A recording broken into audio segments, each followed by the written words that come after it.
mahal sih untuk tensinya. Mbak Emma ada keluhan lain nggak? Saya pusing-pusing, Dok. Kira-kira kenapa ya, Dok? Sebentar, saya coba dengerin suara detak jantung kamu ya. Kencang kali suaranya, jantungan kau ya? Enggak kok, Dok. Cuman saya mau nanya ini, Dok. Ini kira-kira kenapa ya, Dok? Kok hasilnya positif?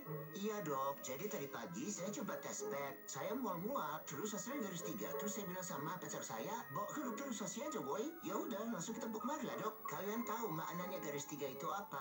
Garis 1 itu negatif, garis 2 itu positif, garis 3 itu anak kembar. Lah.